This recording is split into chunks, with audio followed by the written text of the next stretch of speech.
사무엘하 15장은 압살롬의 반역 이야기입니다. 오늘 본문 앞부분은 압살롬이 아버지 다윗을 밀어내고 왕자를 차지하기 위해서 행한 일들을 알려줍니다. 첫 번째로 압살롬은 자기를 위하여 병거와 말들을 준비했습니다. 이것은 기마병 부대를 만든 것으로 오늘날로 치면 기갑 부대를 앞세워 전쟁을 준비한 것입니다. 두 번째로 압살롬은 호위병 50명을 두고 자기 앞에 세웠습니다. 오늘날로 치면 경호원 즉 보디가드인데 자신의 안전에 그만큼 각별히 신경 썼다는 것을 의미합니다. 이와 함께 2절을 보면 압살롬은 일찍이 일어나 성문 길 곁에 서서 어떤 사람이든지 송사가 있어 왕에게 재판을 청하러 오면 그와 제일 먼저 상담을 하였다고 설명합니다. 이런 가운데 압살롬은 자신의 뜻을 은연중에 사람들에게 알립니다. 4절에서 압살롬은 송사하러 온 사람들에게 내가 이 땅에서 재판관이 되고 누구든지 송사나 재판할 일이 있어 내게로 오는 자에게 내가 정의 베풀기를 원한다고 외쳤습니다. 또한 압살롬은 사람들이 압살롬 가까이에 와서 절하려 하면 그 사람을 붙들고 입을 맞추었습니다. 이것은 그들의 가족, 친구라는 점을 드러내 보이는 행동입니다. 6절은 압살롬이 이스라엘의 마음을 훔쳤다고 평가합니다. 이렇게 행한 지 4년이 지난 후 압살롬은 아버지 다윗에게 자신이 서원한 것이 있으니 그 서원한 것을 이루도록 자신을 헤브론에 보내달라고 요청합니다. 압살롬은 헤브론에서 태어난 아들이고 헤브론을 기반으로 해서 반역을 도모하려고 했던 것 같습니다. 이런 압살롬의 계획을 알지 못하는 다윗은 그 서원 내용만 좋게 보고 헤브론으로 가라고 허락합니다.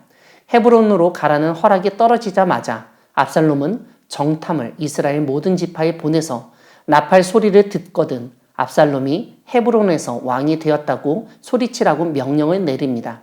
압살롬은 다윗의 모사 아히도벨을 부릅니다. 12절을 보면 압살롬의 반역이 점점 커졌다고 설명합니다. 13절은 이스라엘의 인심이 모두 압살롬에게 향하였다고 설명합니다. 오늘 본문 뒷부분은 압살롬의 반역으로 피신하는 다윗의 믿음을 다룹니다. 이스라엘의 인심이 반역한 압살롬을 향한 상황에서 다윗은 신하들에게 일어나 도망하자고 말합니다. 17절은 다윗이 이렇게 도망치는 가운데 모든 백성이 다 따라갔다고 알려줍니다. 여기서 말하는 모든 백성은 다윗을 왕으로 섬기고 따르는 백성들을 의미합니다. 사독과 레위 사람이 언약궤를 메고 다윗을 따랐고 아비아달도 올라왔습니다. 하지만 다윗은 사독에게 하나님의 궤를 성읍으로 도로 메어 가라고 말합니다. 다윗은 자신에게 불리한 상황에서 하나님의 언약궤를 정통성을 강조하여 반역을 진압하는 수단으로 사용하지 않았습니다. 어떤 사람이 다윗에게 압살롬과 함께 모반한 자들 가운데 아히도벨이 있다고 보고하자 다윗은 하나님께 아히도벨의 모략을 어리석게 해달라고 간청했습니다. 사랑하는 광야교회 성도 여러분, 하나님은 위기의 순간에 믿음을 가지고 행하도록 인도하시는 분이십니다. 다윗은 아들 압살롬의 반역으로 인해 발생한 자신에게 닥친 절대절명의 위기 가운데 자신의 믿음을 확실히 보여줍니다. 하나님의 궤를 자신의 안위를 위해서 사용하지 않았다는 사실에서 그의 믿음이 진실했다는 점을 알 수 있습니다. 이와 함께 다윗은 자신과 함께 하려는 사람들을 오히려 예루살렘으로 돌려보냄으로써 예루살렘 안에서 벌어지는 일에 대한 정보를 얻을 뿐만 아니라 그 안에서 행해지는 일에 직접적으로 관여하도록 만들었습니다. 이것은 정보력을 바탕으로 압살롬과의 일전을 준비하려고 했기 때문입니다. 무엇보다 우리는 다윗이 이런 일을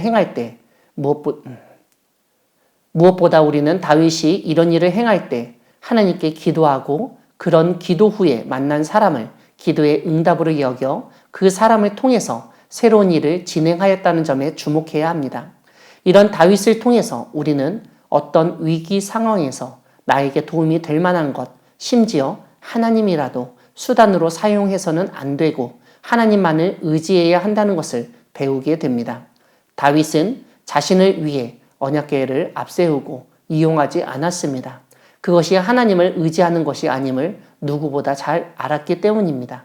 하나님을 의지한다는 것은 하나님께 기도하고 하나님의 인도하심을 믿고 모든 결과를 순응하는 것입니다.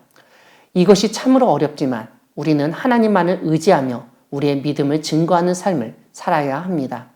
위기 상황에서 다윗처럼 하나님만을 의지하며 믿음을 드러내는 우리 모두가 되기를 소망합니다. 아멘.